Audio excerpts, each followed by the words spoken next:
Pain is not here to punish you. It is not here because you are broken. It is not here because you failed. It is not proof that something is wrong with you. Pain is information. It is a signal from the deepest part of you that something is changing. You were never meant to stay who you were. And sometimes, the only way life can move you forward is by making staying the same unbearable. So it tightens, it presses, it collapses the structures you built your identity inside of, not to destroy you, but to free you. You don't grow when things feel safe. You don't transform when everything is comfortable. You transform when your old self can no longer survive. Most people think strength is loud. They imagine strength as confidence, certainty, control.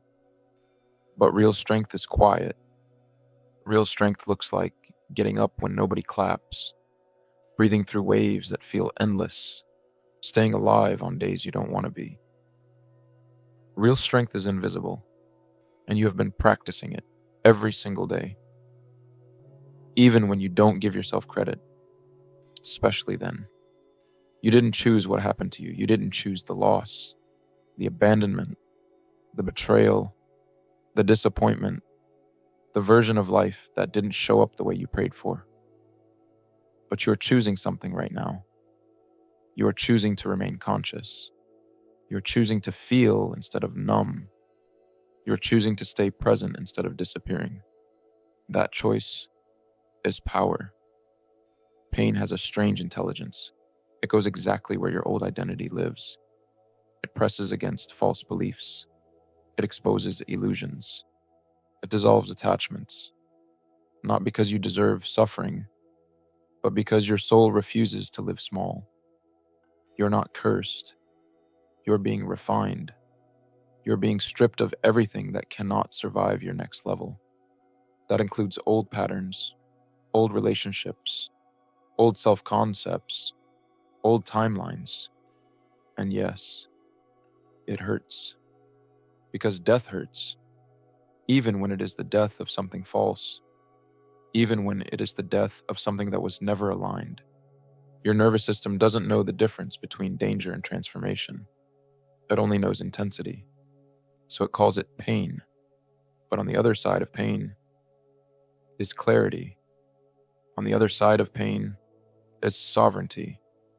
On the other side of pain is a version of you that no longer begs for permission to exist.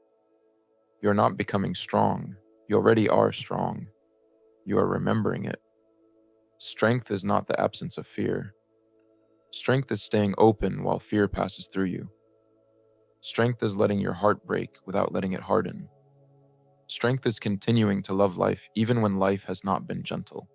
That is advanced. That is rare. That is sacred. If you're in a season of pressure, it does not mean you are losing. It means you are upgrading. If you are in a season of grief, it does not mean you are weak. It means your capacity to feel is expanding. If you are in a season of confusion, it does not mean you are off path.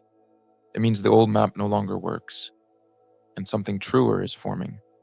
You don't need to rush your healing. You don't need to fix yourself. You don't need to become someone else. You are not a problem to be solved. You are a process to be honored. Let yourself be slow. Let yourself be human. Let yourself be unfinished, because diamonds are not formed in sunlight. They are formed in pressure, and pressure is what you are surviving right now. One day, you will look back at this version of yourself, and you will realize they were not weak. They were brave. They kept going. They stayed open. They didn't turn into stone. And because of that, they became unbreakable. You're not behind. You're not broken. You're not forgotten. You're in the middle of becoming. Stay. Breathe. You are held.